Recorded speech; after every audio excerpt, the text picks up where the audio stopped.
former member of the SANFL Commission and former coach of West Torrens. Graham Samuel, an original member of the AFL Commission, chairman of various organisations. Greg Miller, Chief Executive of the North Melbourne Football Club since 1994 and 52 games between 1972 and 1976 with South Melbourne. David Parker, 211 games with Hawthorn and captain of its 1971 Premiership side, four-time Premiership coach. Richard Collis, Chairman of the Sydney Swans, Chairman of the New South Wales ACT Task Force, inaugural Chairman of the West Coast Eagles. Andy Demetrio, Chief Executive of the Players Association and 106 games with North Melbourne and Hawthorn. Not a lot will go on in the new millennium without those guys knowing about it. Asking the questions tonight is a panel of the most respected journalists, headed by faces familiar to football feedback viewers. Making up the panel of inquisitors will be respected football writer for The Age, Rowan Connolly, chief columnist for The Age, Patrick Smith, senior football writer for the Herald Sun and Talking Footy regular Mike Sheehan, chief football reporter for The Age, Caroline Wilson, Herald Sun senior writer Trevor Grant, the Australian's chief football writer Michael Davis, chairman of the Player Agent Association Damien Smith, leading 3AW caller Anthony Hudson, and 3LO special comments person Joyce Brown. It's a game dear to us all, a game we love, and by the night's end we'll know more about where it and we the footy fans are headed. Let's get into it.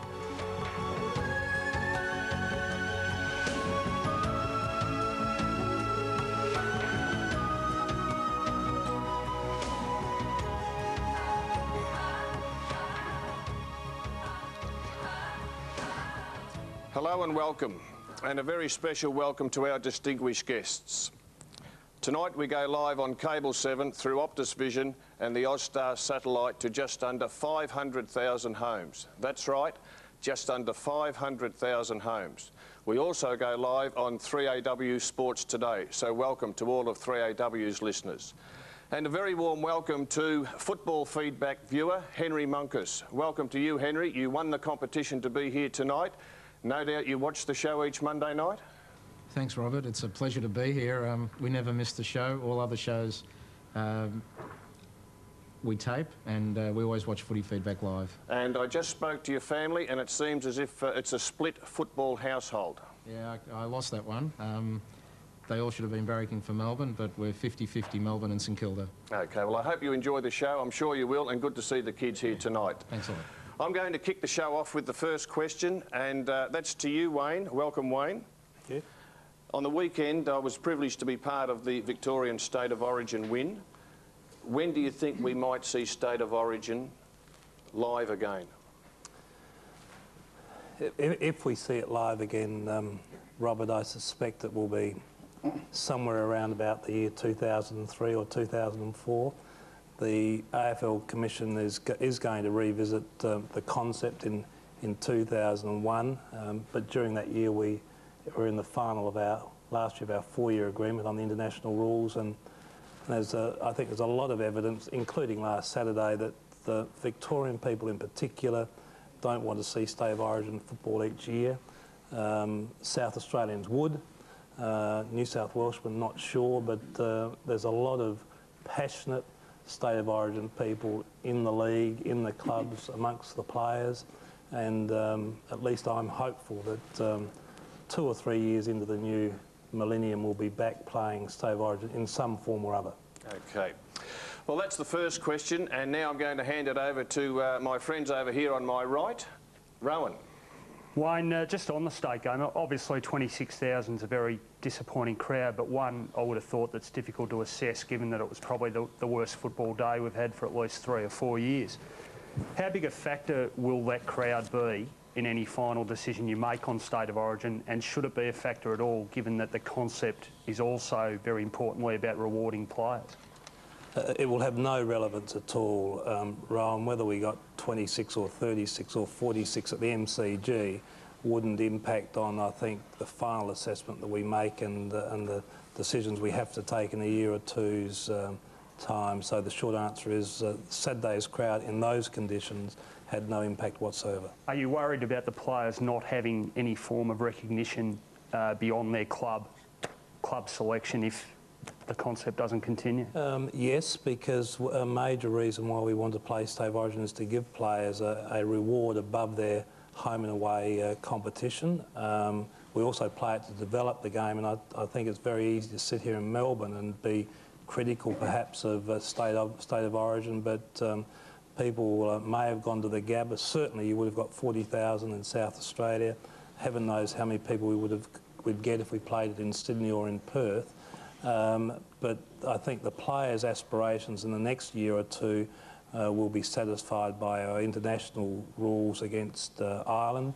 And in that regard, it was just terrific to read that Todd Viney, captain of Melbourne, regards the highlight of his career thus far of representing Australia last year in Ireland. Gary Hocking, the captain of this year's Victorian team's major ambition for this year is A, to win the flag for Geelong, but B, to be in the All-Australian team to play against Ireland. So I think the players have got something to aspire to, and I know through the Players Association and talking to the players, they're very, very keen on that concept.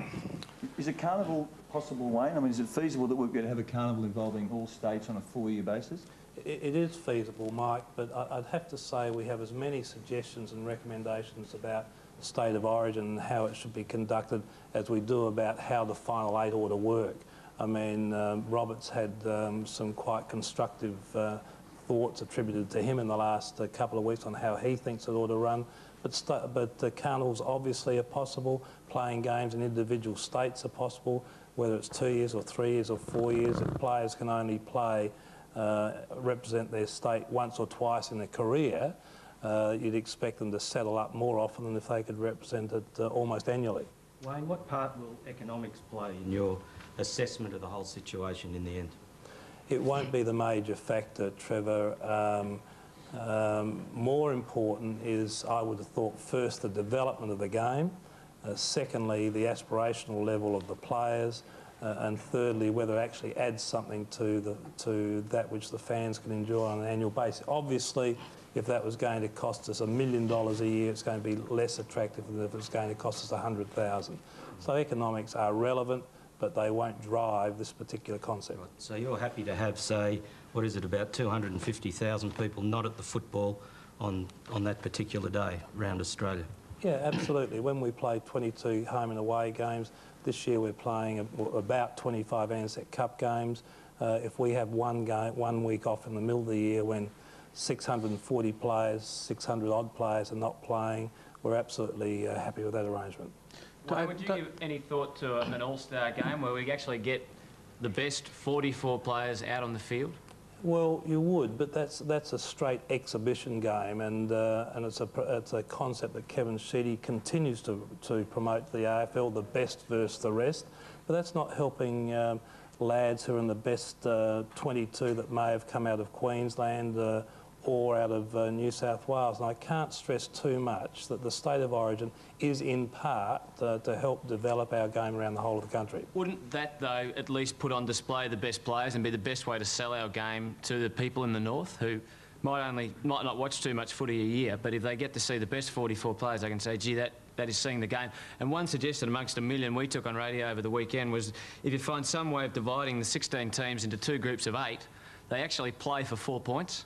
So if they're representing 8 teams, each side is representing 8 teams, and the winning team would actually get 4 points. I know that you'll never introduce that. It's too complicated for me, Hutto. As I said earlier, there's scores of possible options, but just to quickly say, look, if you did that, Lepich would get or sorry, he's not a Queenslander, but I don't know who would make, other than, say, Michael Voss. Jason's retired, and there may be 2 or 3 others, but only 2 or 3 Queensland lads would ever get the chance to represent their state, and we believe that it's good for New South Welshmen, Queenslanders to represent their state at some level, maybe every 3 or 4 years. How about you, David Parkin? I mean, you saw some of your best players go around on the weekend. What's your honest view about it now as the coach of Carlton, who could have lost 3 of your best players through injury for this week? I've never varied in my approach to any player who wanted to, and I've yet to find a player who didn't want to represent his state when given the opportunity, and just to see the faces of Koutoufides and Allen late last week when they were added to the squad and eventually played was enough for me to reinforce that view. I was away with 5 ex-interstate players at the weekend up in the bush, and it's funny that they still reflect and talk about those moments as the great times in their football careers. So I'm one that would be pushing extremely hard, even from a coaching point of view. I had to have my head under the pillow all afternoon because I didn't want to watch the outcome. But the reality is that it's something that players desire, and I think we should be providing that opportunity within our game. The Irish connection's a different thing altogether, but our best playing against the best, to me, on a territorial basis is still something that I totally believe in as a coach and would encourage. Caroline, just on changing the subject, David, 17-year-olds in the draft, for it or against it? I was, I suppose, one of the driving influences to ensure that 17-year-olds weren't as part of the draft, on the basis that I've seen far too often a 17-year-old not encouraged to complete his schooling.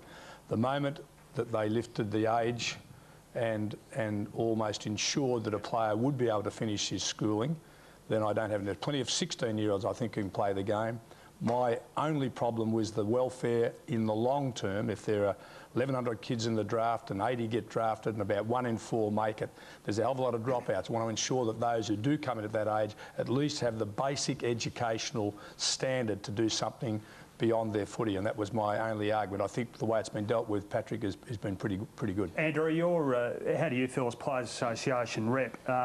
Players apparently get about $3,000 to play for the state. In some cases, that's a pay cut of about 75%. Do we need to make it more attractive financially for the players to embrace it a bit more, better? Well, look, I've never spoken to a player who actually says he'd only play State of Origin because he'd get more money. Interestingly enough, we surveyed the players last year, and that was one of the questions: do you like the State of Origin concept? It was a yes/no answer, and we got out of 610 responses, we got, I think it was 88% said yes to the question. So I think conceptually they like the State of Origin concept. The problem is I don't think anyone's come up with the right formula, whether it's played yearly or whether it's played, bi-yearly or every 4 years. Certainly, if you speak to the players, their major concern is more about injuries and the threat to their income, not necessarily, getting more income from playing State of Origin. Andrew, why did the Players Association change, getting back to the 17-year-olds, why did it recommend the 18-year-olds be the limit? What was the change that brought you around to a 17-year-old when a lot of people, I think, could say, well, it's the AFL and the club's just been greedy, and they're looking at it from their perspective rather than a 17-year-old kid? Because you've made a 360-degree change. Look, I don't think we have. I mean, if you look at what's actually been altered, we said that we didn't want any 17-year-olds being drafted mainly because they were being dislocated from their families, particularly the kids who were being moved into state. And we had a number of cases of young lads who were finding it hard to adjust. They've been taken away from their families, that had their schooling interrupted. They didn't have their licence, so it was hard to commute. The rule hasn't been changed to the extent that 17-year-olds get drafted carte blanche, because what we've done is we've said if you turn 18 by the 30th of June, then you can be drafted. So what that allows is that 18-year-olds get drafted, and so they should, because we didn't have a problem with that. And we've put some conditions in there that provide to cater for our needs, and that was that the players who get drafted can't go down to the club until the first week of January, which allows them to finish their schooling, which allows them not to have to go interstate and train and come back for Christmas. It allows them to complete their transition in a much more methodical way. And at the end of the day, interestingly enough, I think in the last 2 years, out of all the players that have been drafted at that age, there was something like 85 to 90% turned 18 in the first half of the year. So I think what we've provided for is that these players are 18. They're actually 17 at the draft, but they've got to turn 18 by the 30th of June. If a player turns 18 after the 30th of June, then he can't be drafted. Andrew, the clubs say they're becoming increasingly frustrated by the failure of both yourself and the AFL to sign this collective bargaining agreement. It's affecting player contracts. They have no current standard player contract. When is it going to happen, and what is it that keeps delaying it? Oh, look, I think, in fairness, it's a 5-year agreement. There's a lot of issues that have to be covered, particularly from the legal perspective. But we were told it was going to be signed late last year. Oh, look, certainly last year there's been a heads of agreement signed. The agreement's due to be signed on Wednesday. Everyone will receive a copy, and I think when they receive the copy, in its detailed form and the way it's been covered, I think they'll be pretty impressed with the document. Will it be signed Wednesday, categorically? Well, I think we've booked for 11 o'clock Wednesday, if that's correct, Wayne. We've booked for Wednesday, and we'd both be absolutely confident it was signed this week. What's the delay, Andrew? There's no delay. I mean, in fact, the substance of the document's been completed for a number of weeks, but in order to get the document in the proper legal form, it's a document that goes out 5 years. It's a document that anticipates what future income streams will be. It's a document that has to take into account what may or may not happen in the future with TV rights. And just to get those words right can sometimes take time. How embarrassing is it, Ron Joseph, not joining the Player Managers Association?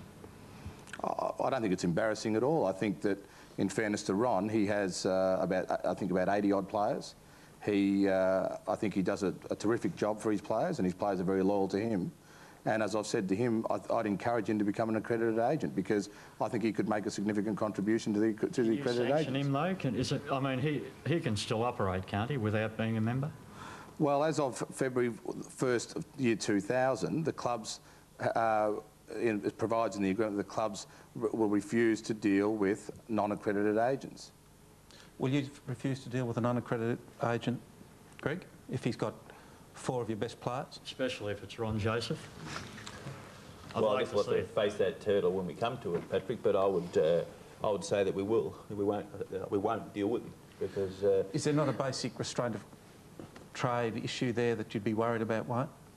Well, look, through this agreement there are some issues, the odd issue or two, that if someone wants to have a real go at us in terms of restraint of trade, they may choose that.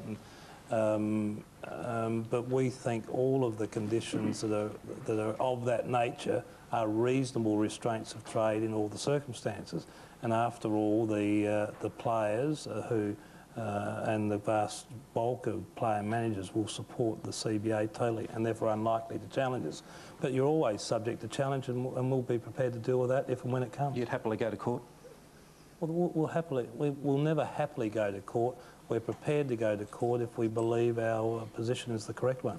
Joyce, you have a question? Yes, could I just ask, you're still allowed to represent yourself in court, so therefore as a player and maybe as a person with or without the legal knowledge, would you make a deal with a player with that ability? Why do you have to be represented? No, you don't have to, Joyce. You can represent yourself, or a family relative can represent the player. That's provided as well. My other question being also with the 17-year-olds, why is it then in other sports people leave home, they go to the Institute of Sport, they go to many academies well before the age of 17. So what makes the psyche or the culture so different in football thinking? Well, because the institutes are the perfect example, who have the ACE programs in place and have people there who are responsible for the, in my case, my bitch is about the educational background. They, both at the, in our case, the Victorian Institute and at, in Canberra itself, they have that in place, and their athletes are looked after perfectly, so I have no problem with that. But surely the clubs who are able to set that up for themselves? Some clubs have, about 2, I think. So that's my concern is the big picture, not just, I think we've had 5 17-year-olds in the last 5 years who we've compelled to go back to school, and fortunately have all passed their VCE and got a university entrance. To me, that's significant, and I don't think in any case it's really retarded their development as league footballers, and we're very proud of doing that. So therefore it can work? I have no doubt, and that's why I'm not arguing against it now, because I think if that gets into place in the right way, and all, there are 16-year-olds I'm sure who could play the game. They've shown that they can. Yeah, I agree with that, but I'm not worried about them playing the game. I'm worried about the bigger game when they don't make it, and that's the majority don't make it, not the majority make it. Talking about playing the game, let's go inside the fence. What's your view about the shirt front and the close scrutiny that we've put on that recently? Well, I just think we must be the only game in the world that allows a bystander who's not even in the play, in a real sense, participating, to be taken out legally, and that includes the shirt front. I think the shirt front is a disgrace in Australian footy, And as much as everybody gets very excited about and thinks it's terrific, if you've been on the end of it often enough, it's not a terribly exciting thing to happen. And if a bloke's down and playing the ball, the other bloke should put his head down and play the ball too, not just take a fella out. So the Pickett collision was a shirt front? To me, yes, definitely. Brendan, And legal within the rules now. I have no problem about that, but it shouldn't be legal. That sort of hit in Australian football should not be permitted, in my personal opinion. Greg, as CEO of the Kangaroos, I mean, Byron Pickett is obviously the player I think we're talking about in this context. How do you find, A, his attitude to the game, and B, does he have to change it? Oh, his attitude to the game's fine. I mean, it's within the rules, but I'd have to agree with David. It really is a grey area we have to have a look at, because we can't have players who are playing the ball just taken out like that. What was your view of the Crummell incident? Well, it was good for our team at the time. Wasn't too good for Brendan Crummell, really. Well, I'm not concerned about Brendan Crummell. Instructions to your players on the shirt front type thing in, you know, when you're out there. I'm a coach in a professional business too, and I'll play up to the letter of the law like everybody else. I mean, we've had weeks of blokes being taken out off the square, you know, and that's a legitimate action as well. You know, half a dozen blokes having a contest within the square and we allow blokes to run off the outside and take them out. We've all been responsible by the participators. That's not true. That's not a legal tactic. You're not allowed to come from the edge of the square and take a bloke out. That is different to what Pickett did under the rules of football. One's legal by the rules, the other's not. Either of those. They've been allowed to survive though, and we know that. We all know that sitting around here. How is it different from a player running back into the face of play and being collected? No, he's got a choice to do that. You know, he knows exactly what he's doing. That's the bloke that plays it. He's got a choice whether he does it because he doesn't want to be called a jib if he doesn't. But the bloke coming this way has got a choice he as knows well. what he's in for. But it's a bloke who's got his head down over the ball, has got to keep vision for the ball, doesn't know what's happening, gets clobbered. Well, David, no protection. We changed the law on the distance of the protected zone. Hasn't changed anything. No, from 10 to 5 metres 10 years ago. Yeah, it hasn't changed anything though, Rowan. But, well, my point is, why has it taken us so long to address this? You know, I mean... Because of you people write this up as being a sensational part of our game. We laud it. I heard a reaction of one of the 7 callers on the game after it happened. He said, oh, I'd hate this to happen. That would be... You know, I hope they take a long time to change that rule after he heard what Peter Schwab had said the other day. Who was the bloke? Was he an ex-player or a journo? No, no, not ex-player, no, a caller of the game. Sandy Roberts, it was. With all due respect, I mean, Greg has just said, as an administrator of young men and of athletes, that he doesn't care about Crummell. That must be a worry to people who produce people who play football and who train them. The first thing must be to have some sort of care about them. I don't think he said that. I don't. But my issue is it was within the rules, and what Byron did was quite legitimate. And then you were asked about Crummell and said you didn't care about Crummell. That's not my issue, no. I was, as far as the game and winning the 4 points is what I cared about. Wayne, where are you sit on that? The commission? I think if I can relate to all of this, I think Greg's position, Joyce, is he doesn't feel responsible for it. Of course he cares about young people, but he doesn't feel responsible for that. Well, I'm using what he meant, and I think you can work that out too. Thanks, and I think David's responsibility is to play within the rules of the game.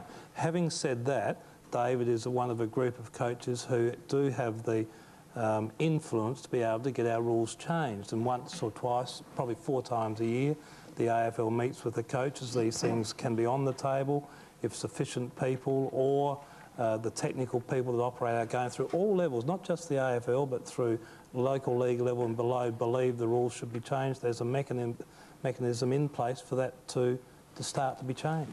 So any rule can be changed. Thanks, Wayne. Well, it's time to go for a break. Things are just warming up. Stick with us. Plenty more AFL Summit after the break.